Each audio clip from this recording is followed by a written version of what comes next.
Well, with volatility in the global economy and, volatility continuing here in Australia, not everyone's job is guaranteed.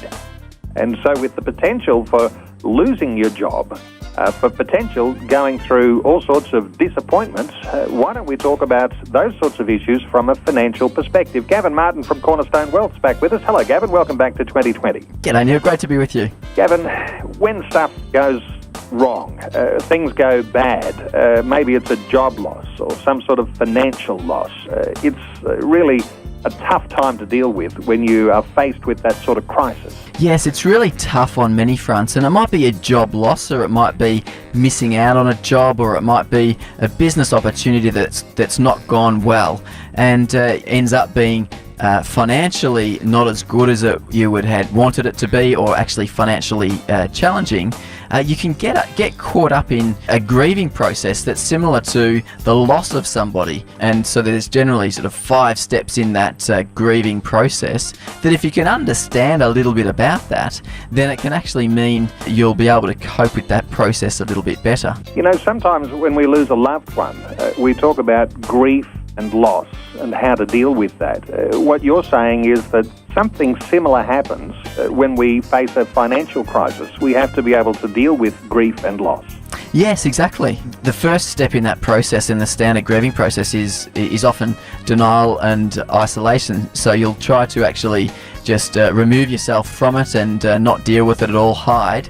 And then sometimes it then moves into a period of anger and frustration, and why did this happen and why has this occurred?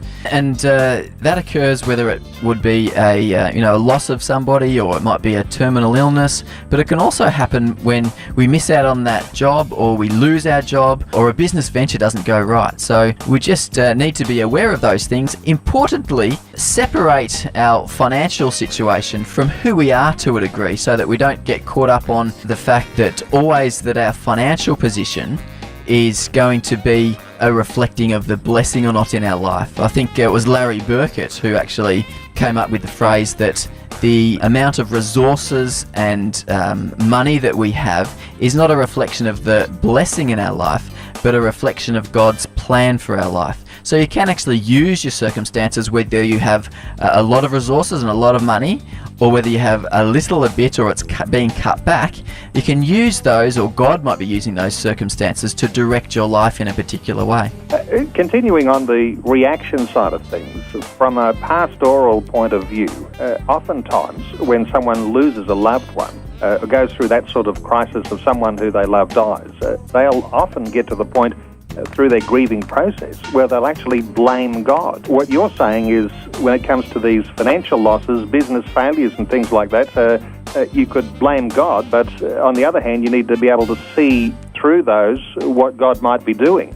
Yes, that's really important, that you can actually see God in it, and listening to where He's prompting you or potentially guiding you. I think I might have mentioned once before about Randy Alcorn, who writes a lot about finances and has a ministry himself. I guess he gets a lot of royalties from his books, but he has a ministry himself, and there was a time there where the royalties weren't matching what his expenses were for his staff, and so they decided that they would need to cut back. Some would move part-time, and they were able to redirect the ministry so that it would actually work within the financial means, and there was all this fruitfulness that came from it.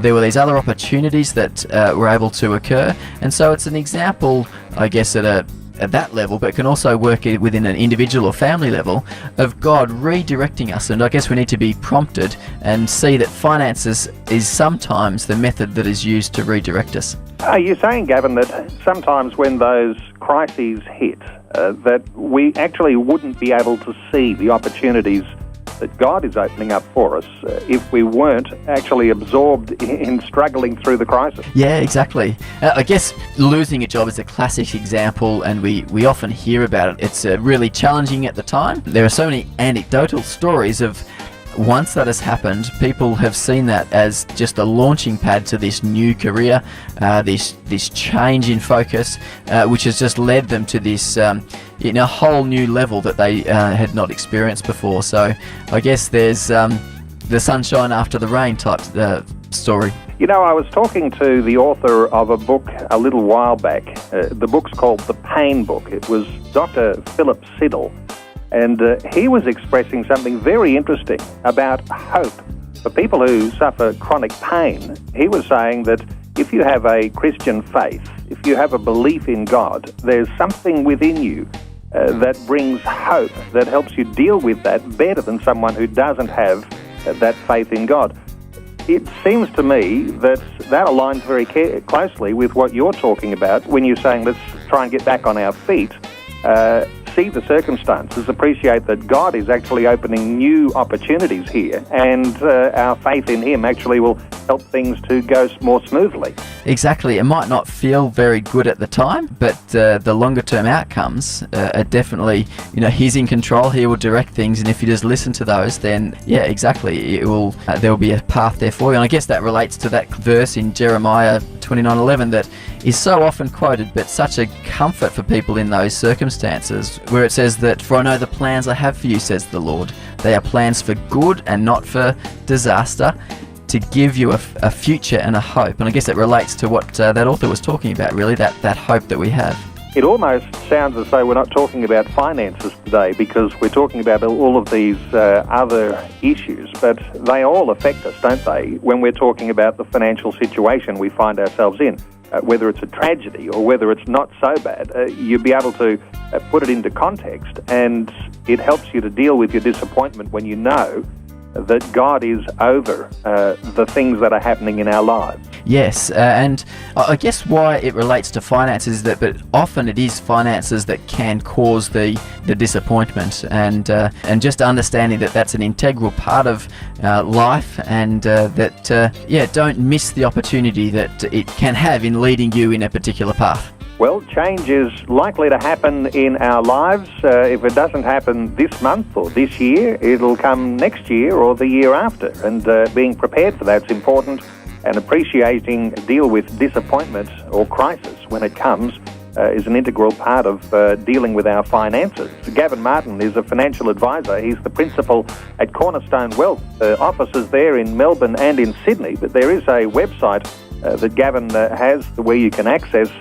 his services at www.cornerstonewealth.com.au. Gavin Martin, it's just a pleasure talking through these sorts of issues, and I don't think that I've ever heard a financial advisor talking about these types of things before. Just great getting your input today on 2020. Thanks for being with us. Great to be with you, Neil.